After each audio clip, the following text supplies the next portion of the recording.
अहद अब काफ़ी हद तक ठीक था और असफीरा से हल्की फुल्की बात कर रहा था। उसे बेहद कमजोरी हो रही थी। असफीरा को उसकी दवाइयाँ और उसके लिए कुछ खाने को लाना था। जोया को भी भूख लगी थी। शायद उसका चेहरा साफ बता रहा था, जानी यहाँ भाई के पास बैठो मेरी जान, मैं कुछ खाने को लाती हूँ। वो माथा मलते बाहर आई।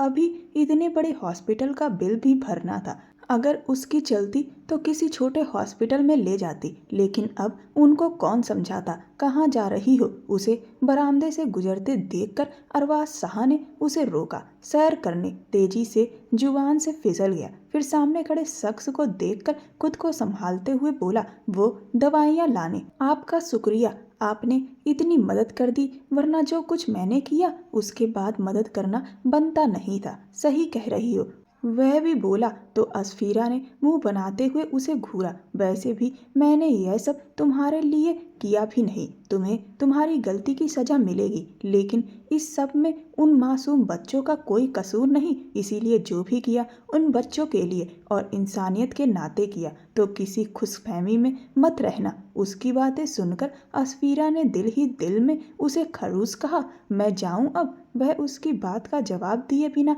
अपनी बात कहती रही। उसके हाथ से प्रिस्क्रिप्शन झट से लेते हुए अरबाज ने उसे अपने एक आदमी को दे दिया। अरे क्या कर रहे हैं, मैं खुद ले आऊंगी। मुझे बच्चों के खाने के लिए भी कुछ लाना है। पैसे हैं तुम्हारे पास? अचानक पूछे गए सवाल पर असफीरा के लब सूख गए और उसने नज़र झुका ली। मैं कर लूंगी मैनेज। वो अपने कानों में पहने छोटे छोटे गोल्ड के टॉप्स को हाथ लगाते हुए जल्दी से बोली और अरबाज 2 मिनट में ही समझ गया। उसने अपने आदमी को जरूरी हिदायत देकर भेजा और खुद असफीरा के पास आया था। मोबाइल में एक तस्वीर निकाल कर दिखाई। यही है वो मीर। असफीरा की निगाह तस्वीर पर गई तो पलक झपकाना ही भूल गई।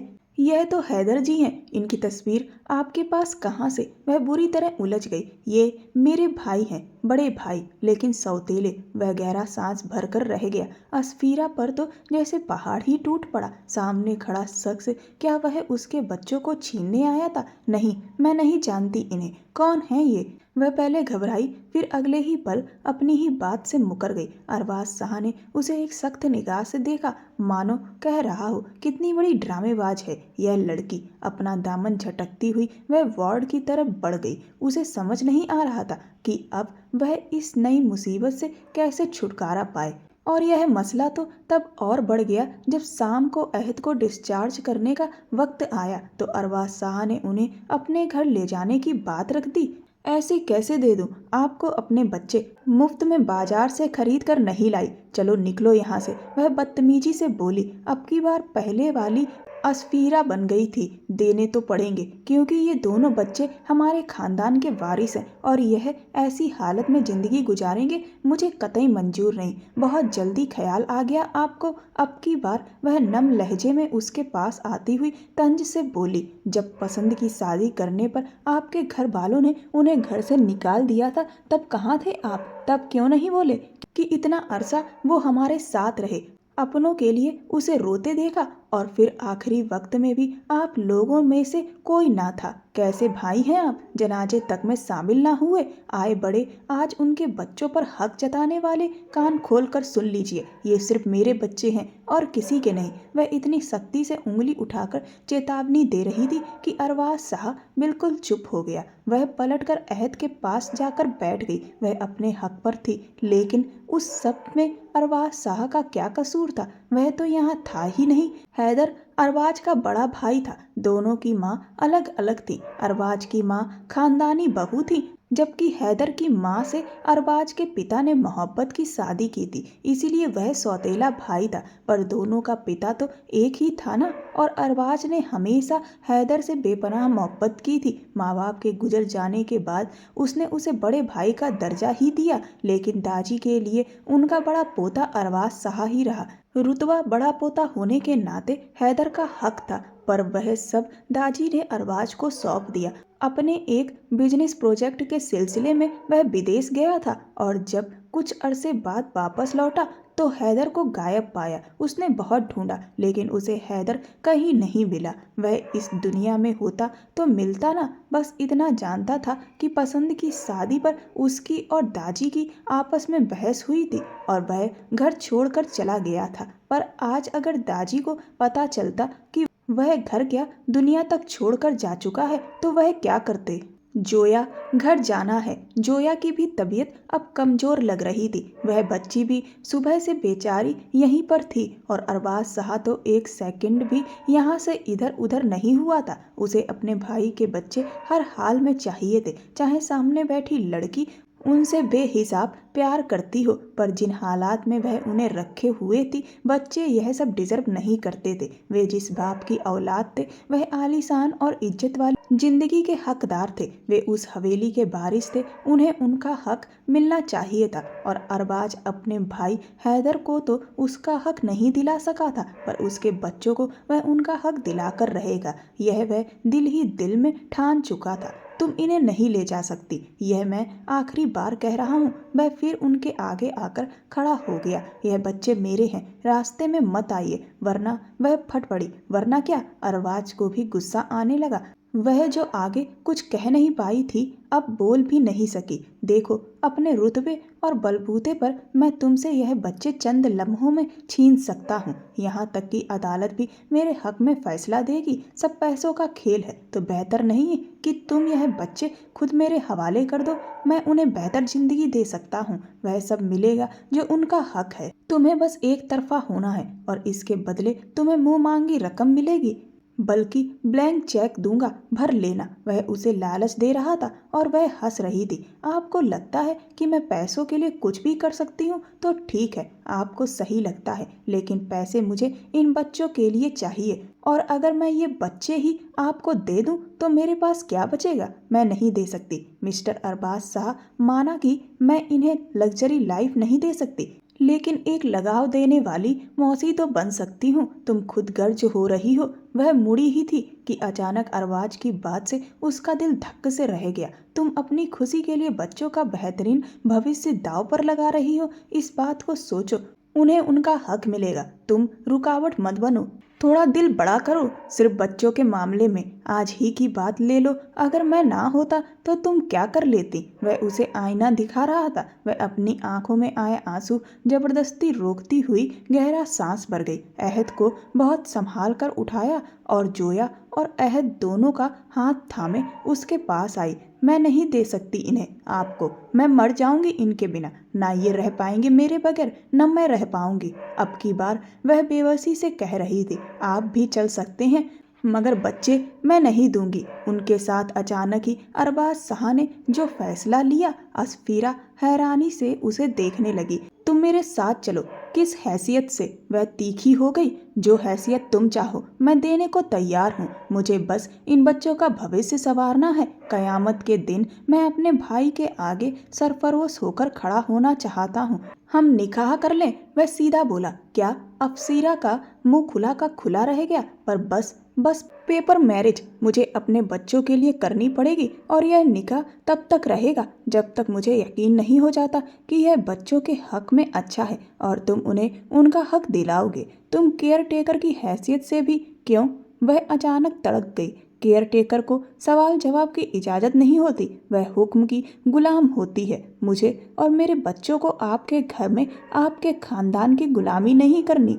आपके निकाह में रहूंगी तो पूरे हक से वहाँ रहूंगी और आपसे अपने बच्चों के हक को लेकर साफ साफ बात भी कर सकूंगी। यही मेरी शर्त है, आगे आपकी मर्जी। वह बड़े सुकून से अपनी शर्तें रख रही थी। बच्चे उससे चिपके हुए थे और वह मजे से अरबाज के चेहरे की तरफ देख रही थी। उसे पूरा यकीन था कि अरबाज शाह कभी इस बात पर राजी नहीं होगा, इसीलिए उसने यह शर्त बहुत सोच समझ कर रखी थी। मुझे मंजूर है। अचानक अरबाज की आवाज़ सुनकर असफीरा के चेहरे का रंग उड़ गया और अब की बार अरबाज के चेहरे पर जीत और ठंडे सुकून वाली मुस्कान फैल गई। Arbaaz rock, Asfira socked. तुम्हें क्या लगा?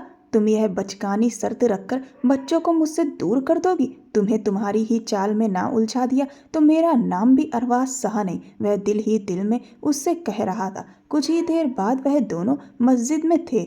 बच्चों को गाड़ी में ही छोड़ दिया गया। वह दोनों निकाह कर रहे थे। असफीरा भौएं चढ़ाकर बोली, पेपर मैरिज में मौलवी का क्या काम? कहीं आप पक्का वाला निकाह तो नहीं कर रहे? वह उसके करीब आते हुए अपने लब सुलझाती बोली, इस वक्त शाम हो रही है, कौन सा वकील मिलेगा, कौन सा मजिस्ट्रेट, इसलिए निकाह यही होगा और निकाह असली है। बाकी तुम्हारी जितनी भी शर्तें हैं वह एक कागज पर लिखकर मुझे दे देना, कल वह पेपर भी बनवा दूंगा। अरबाज ने पूरी संजीदगी से कहा, लेकिन मैं आपसे असफीरा, वक्त कम है, जल्दी करो।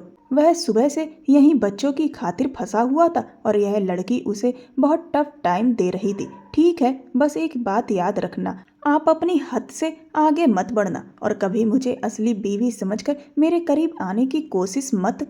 किस दुनिया में रहती हो? अरबाज ने उसकी बात बीच में ही काट दी तो उसकी ब्राउन आंखें हैरत से फैल गईं। खुशफहमियों से बाहर आओ, यह निकाह मजबूरी में हो रहा है। तुम कोई हूर परी नहीं कि मेरे दिल तक पहुंच जाओगी और मैं तुम्हारे करीब आऊंगा। क्या बकवास! वह सर झटकते बोला, अच्छी बात है। असफीरा की आवाज में कड़वाहट थी। इस तरह आसानी हो जाएगी। जब दो नापसंद लोग एक ही छत के नीचे रहते हैं तो उनके बीच सब हो सकता है, लेकिन कुछ खास नहीं हो सकता। असफीरा अभी दबी आवाज में बोली तो अरबाज ने उसे घूर कर देखा। वह तो जैसे उसे किसी गिनती में रख ही नहीं रहा था। और फिर उनका निकाह हुआ और वह उन्हें लेकर शाह हवेली पहुंचा, जहां वह दाजी को फोन पर कुछ हद तक बात बता चुका था। बच्चों को देखकर दाजी की आंखें नम हो गईं। उन्हें क्या खबर थी कि अपने पोते को यूं घर से नाराज करके निकालेंगे तो वो दुनिया ही छोड़कर चला जाएगा। आज 5 साल बाद खबर मिली भी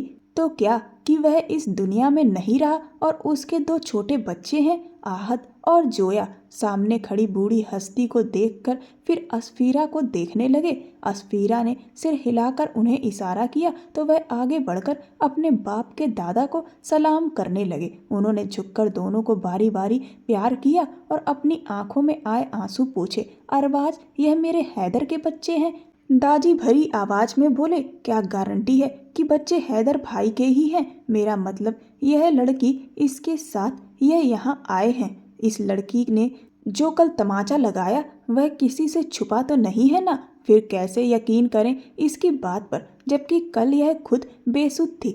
आज 2 बच्चे साथ लगा लाई है। हानिया की बात पर वहां मौजूद सभी लोग खामोश खड़े रहे। मीर भी अपनी फैमिली के साथ वहां मौजूद था। यह तुम्हारा मसला नहीं है, इसीलिए इस मामले में ना पड़ो तो बेहतर है। जवाब अरबाज की जानिब से आया। वह जानता था कि जो लड़की उसके साथ खड़ी है वह पूरी पटाखा है। अगर उसने जवाब ना दिया होता तो वह पटाखा कुछ ऐसा बोल देती कि सबके कानों से धुआं निकल पड़ता। अरबाज ने दाजी को सारी बात बता दी कि पूरे यकीन के साथ ही वह उन्हें यहाँ लाया है और अब वह तीनों यहीं रहेंगे। चलो मान लिया कि यह हैदर भाई के बच्चे हैं, उनका हक है, पर यह किस हैसियत से यहाँ रहेगी? हानिया की नई बात पर अरबाज के लब भीज गए। मैं यहाँ अरबाज साहा की बीवी की हैसियत से रहूंगी, मुंह बनाकर गर्दन अकड़ाकर बोलती असफीरा हल्का सा मुस्कुराई। वाट! हानिया का मुंह खुला का खुला रह गया। उसे पता ही नहीं था कि अरबाज उस लड़की से निकाह कर चुका है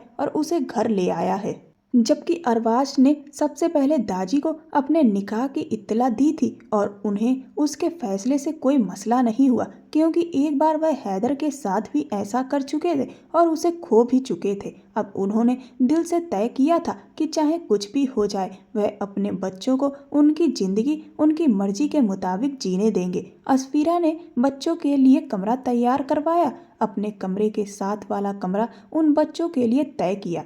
सभी उनसे मिल रहे थे। अपनों का प्यार पाकर दोनों बच्चे बेइंतहा खुश थे। रात के खाने पर मीर की वालिदा ने बहुत जबरदस्त खाने का इंतजाम किया। नजीफा उन बच्चों के साथ बहुत जल्दी घुल मिल गई, जबकि असफीरा से उसने बात तक नहीं की। कल जो कुछ हुआ नजीफा भूली नहीं थी। भूला तो अरबाज साहब भी नहीं था। इस बात का तो वह असफीरा से पूरा पूरा हिसाब लेने वाला था, लेकिन फिलहाल वह खामोश था, सिर्फ बच्चों की खातिर। रात को वह बच्चों को सुलाने के बाद उनके पास बिस्तर पर बैठी उनकी बातें सुनते मुस्कुराए जा रही थी। मौसी, यह अंकल तो बहुत अच्छे हैं। यह हमें कितने प्यारे घर में ले आए हैं और खाना भी कितना अच्छा था। यह बिस्तर भी कितना नर्म है मौसी। क्या हम अब हमेशा हमेशा के लिए यहीं रहेंगे? वो इतने खुश थे कि उनकी खुशी उनके चेहरे से साफ झलक रही थी। अस्फीरा का जी चाहा कि उन्हें बता दे यह सब कुछ दिनों का है, बहुत जल्द हम यहाँ से चले जाएंगे, पर उनके चेहरों पर आई खुशी वो छीन ना सकी। आहत तो ऐसे ठीक हुआ था जैसे कभी बुखार हुआ ही ना हो। उसने उन्हें दवाई दी, दोनों को सुलाकर खुद भी उनके पास सोने लगी ही थी कि दरवाजे पर दस्तक देते हुए मीर की वालिदा अंदर आई। सो गए बच्चे? मैंने सोचा एक नज़र देख लूं, सहजमा बेगम ने प्यार से कहा तो अस्फीरा उठकर बैठ गई। आप मुझसे नाराज तो नहीं? कल जो कुछ हुआ, सहजमा बेगम ने महसूस किया कि अस्फीरा शर्मिंदा हो रही थी तो उसका हाथ थाम लिया। कल की तुम्हारी हरकत पर मुझे अभी भी हंसी आ रही है। साफ पता चल रहा था कि तुम एक्टिंग कर रही हो। ओह, मतलब मैं बहुत बुरी एक्ट्रेस हूँ? ड्रामा फिल्मों में कोई चांस नहीं मिलेगा मुझे? अस्फीरा उनकी बात सुनते हुए धीमे से मुस्कुराई, जिस पर सहजमा बेगम हंसती। वैसे आंटी, मैं मान चुकी हूँ। कल जो हुआ उस पर मैं अपनी गलती मान गई हूँ। अच्छा है कि तुम्हें अपनी गलती का एहसास हो गया। खैर, बच्चे सो गए हैं, तुम भी अपने कमरे में जाकर सो। अपने कमरे में? अस्फीरा ने चौंक कर पूछा। हाँ, अरबाज साहा से तुम्हारा निकाह हुआ है तो अब तुम उसी कमरे में रहोगी। मियाँ बीवी हो तुम दोनों। बल्कि मैं तो सोच रही हूँ कि कल दाजी से नजीफा की रुखसती की भी बात कर लूँ और साथ ही तुम्हारा और अरबाज का वलीमा भी कर दें, ताकि खानदान वालों को पता चल जाए अरबाज अब शादीशुदा है। वो काफ़ी खुश थी। जी आंटी, बस मैं जा रही हूँ, अस्फीरा ने अब सब समझते हुए कहा और तुरंत उठ गई। बच्चों के कंफर्ट को ठीक करती मुस्कुराती हुई लाइट बंद करके बाहर आई तो सहजमा बेगम भी उसके साथ बाहर निकली और उसे अरबाज शाह के कमरे के पास ले जाकर रुकी। अस्फीरा ने मुस्कुराकर उन्हें देखा और धड़कते दिल से दरवाजा खोलकर अंदर दाखिल हुई और सांस रोक ली। झट से पलटी थी कि सामने से अरबाज शाह बाथरूम से नहाकर बाहर निकला। वह बाथरूम में था और तौलिए से बाल सुखा रहा था। अपने सामने अस्फीरा को देखकर उसके माथे पर बल पड़ गए, जबकि अस्फीरा उसे इस हाल में देखकर तुरंत दरवाजे की तरफ मुड़ गई। यहाँ क्यों आई हो? उसका अंदाज बिल्कुल सख्त था। वो आपकी चाची जान मुझे लेकर आई हैं। कह रही थी कि निकाह के बाद बीवी शौहर के साथ ही रहती है और वलीमा भी होना है। अब उसकी नॉन स्टॉप बातें शुरू हो चुकी थी। कौन सा वलीमा? क्या बकवास कर रही हो? हमारा वलीमा? आखिर हमारा निकाह। एक मिनट, इतने अमीर हैं तो कपड़े भी ढंग के पहन लिया करें। आपसे तो हम गरीब ही अच्छे, कम से कम पूरे कपड़े तो पहनते हैं। वह तंज कसते हुए बोली और साथ ही अपनी अकड़ भी जाहिर कर गई। चुप रहो और बाहर निकलो। वह दबे गुस्से में बोला। एक मिनट, मैं क्यों निकलूं? सबके सामने आपने हमारा निकाह एक्सपोज किया है तो अब मैं भी बीवी हूँ, वो भी मजे से। वह बेधड़क उसके बिस्तर की तरफ बढ़ी और धड़ाम से गिरने वाले अंदाज में बैठ गई। वैसे कमरा तो बड़ा सा ही है, जैसे कोई बादशाह सलामत हो और बाकी सब उनकी राया। अगर अपनी सलामती चाहती हो तो फौरन वह बात मुकम्मल करता कि दरवाजे पर दस्तक हुई। वह मुंह बनाता हुआ जल्दी से कपड़े पकड़कर ड्रेसिंग रूम में घुस गया। इजाज़त मिलने पर सहजमा बेगम एक मुलाजमा के साथ अंदर आई। मुलाजमा के हाथ में ट्रे थी और जिसमें दूध के 2 गिलास, फल और सूखे मेवे थे। मुलाजमा ट्रे टेबल पर रख चुकी थी और एक शॉपिंग बैग भी वहीं रख दिया था। तभी अरबाज शाह बाहर निकला। बेटा, यह आप दोनों ले लीजिएगा और अस्फीरा बेटा, उस बैग में तुम्हारी ज़रूरत का सामान और कपड़े हैं, देख लेना। इसके अलावा कुछ और चाहिए तो बता देना, मैं जाग रही हूँ, झिझक मत करना। वह बहुत प्यार से कहकर चली गईं। अरबाज साहब बालों पर हाथ फेरते हुए खुद को संभालता आईने के सामने जाकर खड़ा हो गया। वहीं अस्फीरा ने सोचा, अब आएगा मजा उस बादशाह सलामत को तंग करने का। चल अस्फीरा, इस नरम नरम बिस्तर पर सोने का तो तू हक हासिल कर ही ले। आहा, पहले दूध पीते हैं। वह दूध का गिलास होठों से लगाकर ऊपर से ड्राई फ्रूट्स मुंह में डालती बेड के हार्डबोर्ड से टिककर बिल्कुल शाही अंदाज में बैठी थी, आंखें नीचे, मुस्कुराहट होठों पर। वह उस माहौल को खूब एंजॉय कर रही थी। अरबाज शाह उसे बहुत गौर से देख रहा था कि तभी अचानक लाइट ऑफ हो गई। हाय, इतना शानदार महल, यहाँ लाइट भी जाती है। वह घबराकर झट से उठ बैठी। लाइट मैंने बंद की है, पागल लड़की, और उठो यहाँ से, जाकर उस काउच पर सो। अरबाज साहब बिस्तर पर लेटते हुए उसे धीरे से डांट गया। क्यों क्यों जाऊं? मेरा भी पूरा हक है इस नरम बिस्तर पर, मैं यहीं सोऊंगी। वह भी बुदबुदाती हुई तकिए पर लेट गई। अरबाज साहब को उसकी बात ऐसे लगी जैसे उसके दिल में पतंगे उड़ने लगी हों। उसने उसे अपने करीब किया तो वह सीधी उसके सीने पर आ गिरी। एक पल को दोनों ही बिल्कुल रुक से गए। बहुत शौक है हक लेने का, लेकिन हक देने के मामले में तुम तो जीरो हो। इस बारे में क्या कहोगे? का कौन सा हक? वह थोड़ी घबराई। वही वही जो हक तुम्हें चाहिए। अरबाज शाह ने अपनी पकड़ मजबूत कर ली। हमारे बीच ऐसा कुछ नहीं होगा, यही तय हुआ था। मुझसे बहस करवा रही थी सच में, पर अगर तुम्हें इस बेड को शेयर करने का इतना ही शौक है तो फिर मैं भी वैसे ही शेयर करूंगा ना। नहीं नहीं करना मुझे, मैं काउच पर जा रही हूँ। वह तुरंत अपनी ही बात से पीछे हटी और काउच पर जाकर बैठ गई।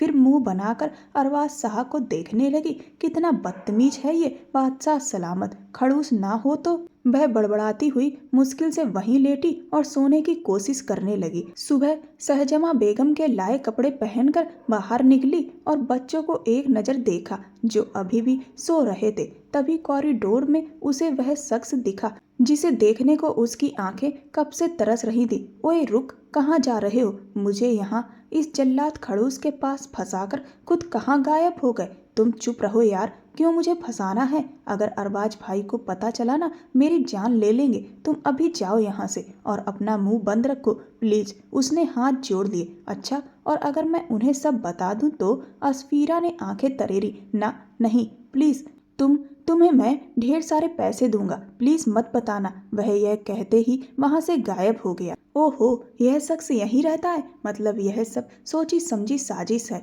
अब तो नई कहानी ही मिल गई। वह मन ही मन मुस्कुराई और कमरे की तरफ बढ़ी। अरबाज शाह अभी अभी घर के बैकयार्ड में बने जिम से लौटा था। वह वापस कमरे में आया और तौलिया लेने ही लगा कि असफीरा अंदर दाखिल हुई। उसकी कसरती बॉडी और मसल्स देखकर एक पल को असफीरा का दिल धक से रह गया।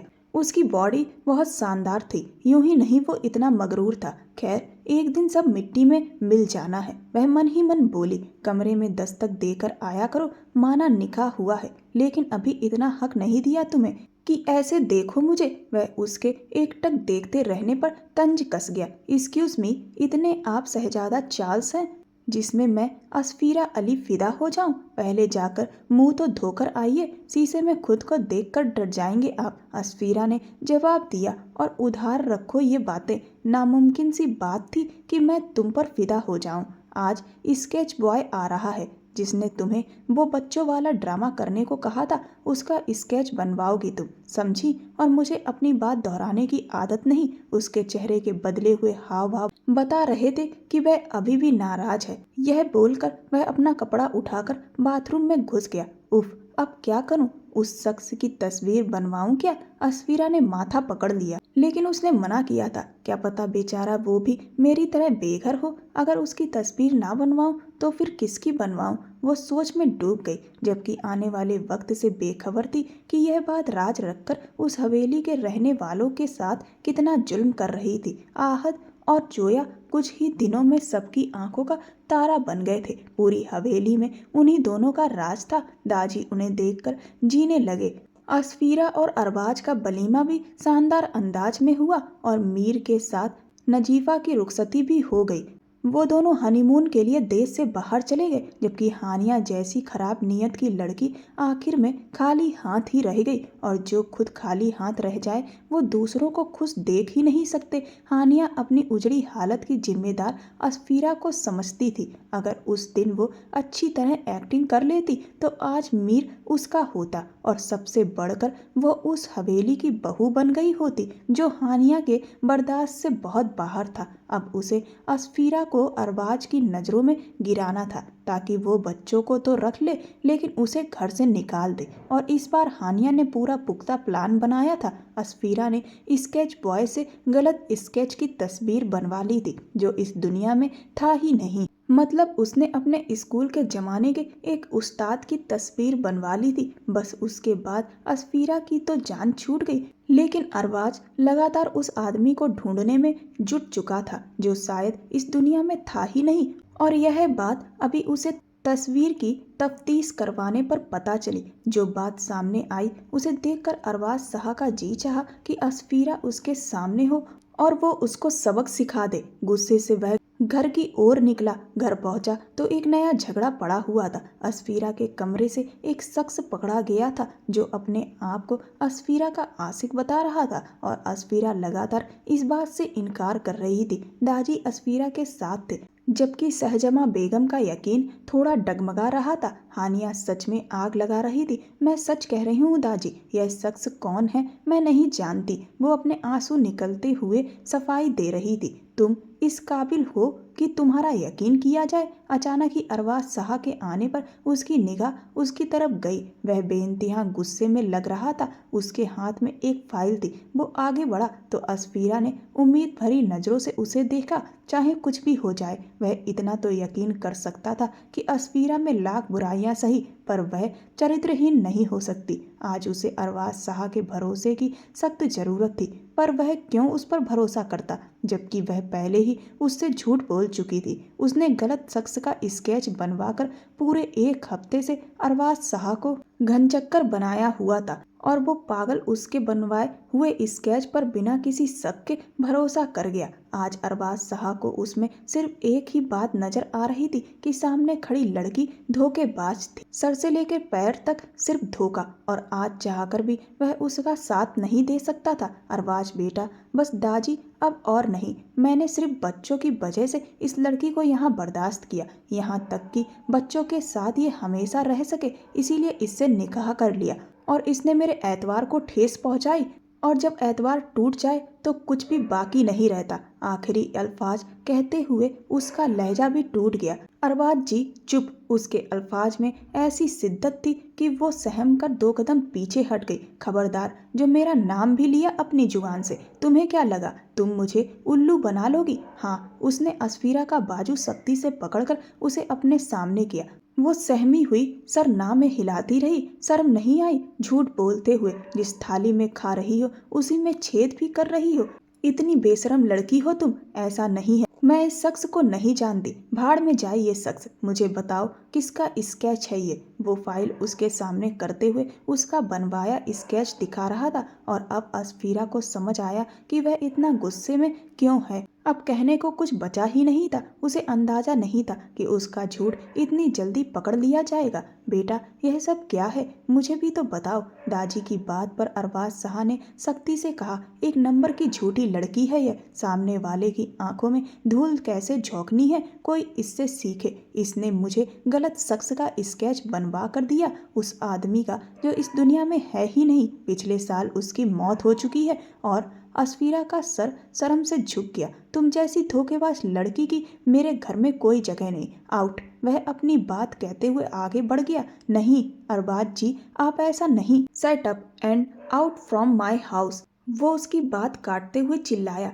असफीरा की सांस उसके हलक में अटक गई और ना में सिर हिलाते हुए उसकी आंखों से बेहिसाब आंसू बहने लगे। नहीं मैं नहीं जाऊंगी। अरबाज शाह ने मुश्किल से खुद को काबू में किया जबकि पास खड़ी हानिया के चेहरे पर शैतानी मुस्कान फैल गई। असफीरा बेटा ऐसा क्यों किया? दादी ने दुख से कहा। प्लीज मुझे समझने की कोशिश करें। मेरी नीयत गलत नहीं थी। यह अल्फाज तुम्हारे मुंह से सूट नहीं करते। बेहतर होगा खुद यहाँ से चली जाओ वरना धक्के देकर अभी निकलवाऊंगा। अरबाज शाह ने उसकी बात काटते हुए तेज लहजे में कहा, मैं नहीं जाऊंगी अपने बच्चों को छोड़कर। वो तुम्हारे बच्चे नहीं हैं समझी तुम? और अच्छा ये बताओ तुम जैसी लड़की मौसी बनकर बच्चों की क्या परवरिश करेगी जिसे खुद अभी सही गलत सीखने की जरूरत है। वो दांत पर दांत दबाकर बोला। असफीरा ना में सिर हिलाती रही। अरबाज शाह ने मुलाजिमा को इशारा किया कि वो उसे घर से बाहर ले जाए। मुलाजिमा ने जबरदस्ती उसका बाजू पकड़ा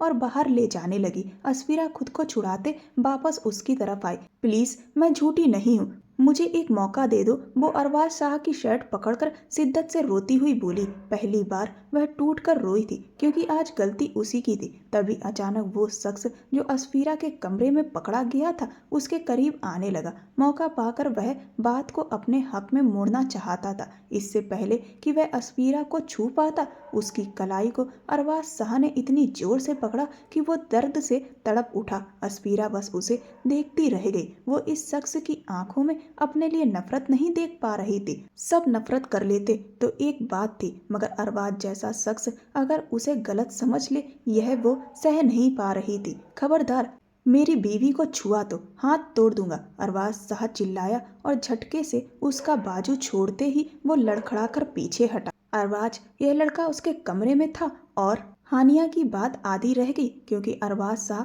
उस पर इस कदर चिल्लाया कि हानिया डरकर सहम गई। पास खड़ी असफीरा की पकड़ भी उसकी शर्ट पर और ज्यादा कस गई। अगले ही पल उस शख्स को कैद खाने में डाल दिया गया। और अगर तुम नहीं चाहती कि तुम्हें भी दोबारा उसी कैद खाने में डालूं तो यहाँ से चली जाओ। वो धीरे से असफीरा को देखते बोला। नहीं चाहूंगी, चाहे जो मर्जी सजा दे दो, बेशक थप्पड़ मारो, लेकिन यह सच है, मैंने गलत इरादे से कुछ नहीं किया। उस शख्स ने मुझसे रिक्वेस्ट की थी, उसे इस घर में रहना है। अगर आपको सच्चाई पता चल जाती तो आप उसे घर से निकाल देते। मुझे उस पर तरस आ गया, मैं भी तो बेघर हुई हूँ। वो बोलते बोलते हिचकी ले गई। कौन है वो शख्स? इस बार अरबाज शाह ने उसे दोनों हाथों से पकड़कर अपने करीब झटकते हुए पूछा। असफीरा का दिल धक्के से रह गया। वो यहाँ अभी नहीं है। नाम? अरबाज शाह की पकड़ और सख्त हुई। आखिरकार रियाम का नाम उसके मुंह से निकल ही गया। अरबाज शाह ने उसे खाली पत्थर जैसी नजरों से देखकर अगले ही पल हानिया की तरफ देखा, जिसके चेहरे पर गहरी बेयकीनी थी। मेरे भाई का नाम मत लो तुम, एक झूठी लड़की हो। अब अपने झूठ को छुपाने के लिए एक और झूठ, हानिया गुस्से में चिल्लाई। अगले ही लम्हे मुलाजिम रियाम को पकड़कर वहां ले आए, जिसका चेहरा साफ बता रहा था कि उसे मार पड़ी है। मुझे माफ कर दें अरबाज भाई, मैंने ही सब किया, लेकिन यह सब मैंने हानिया के कहने पर किया। उन्हें मीर चाहिए था तो मैं बेवकूफ उनकी बातों में आ गया। वो सर झुकाए हुए अपने जुर्म का एतराफ कर रहा था और हानिया सर ना में हिला रही थी। असफीरा तो अब बेकसूर साबित हो चुकी थी। अब सजा हानिया और रियाम की थी। दाजी ने अरबाज शाह से कहकर उनकी सजा रुकवाई और दोनों को हवेली से निकालकर अपने गांव भेज दिया। हानिया रोती रही, लेकिन किसी ने उसकी एक ना सुनी। अरबाज शाह का तो बस नहीं चल रहा था, उसे कानून के हवाले कर देता। बस अपने दाजी की वजह से चुप हो गया। असफीरा बच्चों के कमरे से होकर अपने कमरे में आई तो अरबाज शाह अपना रिस्ट वॉच उतारते हुए ड्रेसिंग के सामने खड़ा था। उसे अभी भी गुस्सा था। असफीरा धीरे धीरे चलकर उसके पास आई और अचानक उसे पकड़कर उसे जोर से हक कर लिया। यह सब एक गैर इरादी था। अरबाज शाह तो सकते में खड़ा आईने में उसकी तरफ देखता रह गया। वो इतनी करीब कैसे आ सकती थी? उसने उसके बाजू हटाने चाहे तो वह और कसकर हक कर गई। मत करीब आओ, फिर कहोगी कॉन्ट्रैक्ट की शर्तों को तोड़ दिया। वो दांत चबाते बोला। तो तोड़ दें। वो उसके बिल्कुल सामने आकर उसकी आंखों में आंखें डालकर बोली। एक पल को दोनों की दुनिया थम गई। असफीरा हल्की हल्की कांपने लगी। उसे वो लड़की कई दिनों से बेचैन कर रही थी, लेकिन आज जब वह खुद उसके करीब आई थी तो वह कैसे पीछे हटने देता। 1 इंच के फासले पर वह उससे अपनी ख्वाहिश का इजहार कर रहा था। असफीरा ने धड़कते दिल से उसके चेहरे को देखा और आंखें बंद कर ली। आपने मुझ पर एतवार किया अरबाज जी, उसके लिए थैंक्स। वो नम आंखों से बोली। मैं बहुत पहले जान गया था कि यह सब रियाम का किया हुआ है, पर मैं चाहता था कि तुम खुद मुझे बताओ, और यह भी कि मुझे पूरा यकीन है तुम जुबान की तीखी हो, कड़वी मिर्च हो, लेकिन किरदार की पाक हो।